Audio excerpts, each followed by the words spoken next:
এখন আছি হচ্ছে গিয়ে হানি ফ্লাইওভার। আর হানি ফ্লাইওভারের জ্যামের একমাত্র ভরসা হচ্ছে বাইক। বাইক ছাড়া এই জ্যাম কাটিয়ে যাওয়া খুব মুশকিল আর অনেক সময়ের ব্যাপার। সেক্ষেত্রে একটা বাইক থাকা অনেক সৌভাগ্য। তবে মাঝে মাঝে বাস বা প্রাইভেটগুলো সাইড দিতে চায় না, যার ফলে একটু প্রবলেম হয়ে যায়। যেমন অনেকগুলো বাইক কিন্তু দেখেন সামনে আটকে গেছে।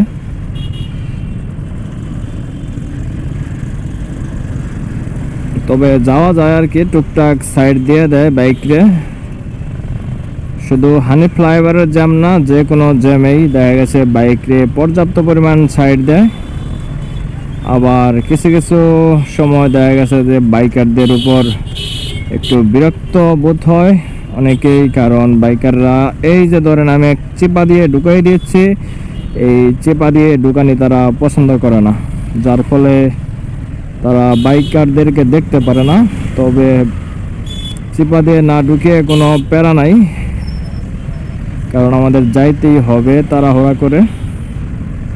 তাড়াহুড়া করে বলতে তাড়াহুড়া অনেক সময় থাকেই, দেখা গেছে ম্যাক্সিমাম সময়ই ব্যস্ত থাকা হয়। যেমন এখন যাব হচ্ছে মিরপুরে, আর আছে এখন হানি ফ্লাইওভার। মিরপুরে যাওয়া অনেক সময়ের ব্যাপার। সেক্ষেত্রে যদি আমি একটু তাড়াহুড়া না করি তাহলে অনেক লেট হয়ে যাবে।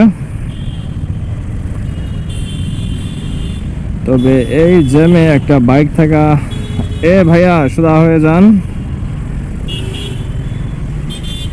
সাইড ছোট দেওয়া যাওয়া যায় বাইক থাকলে।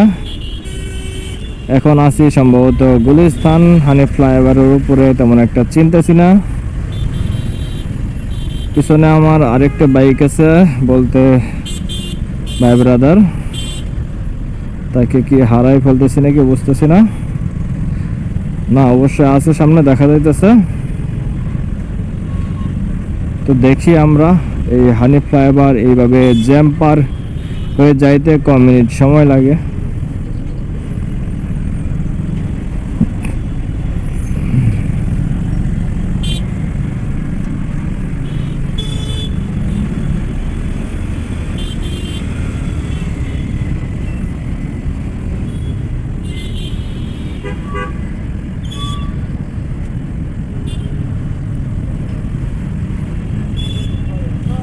মাঝখানে আবার ডিভাইডার দিয়ে রাখছে।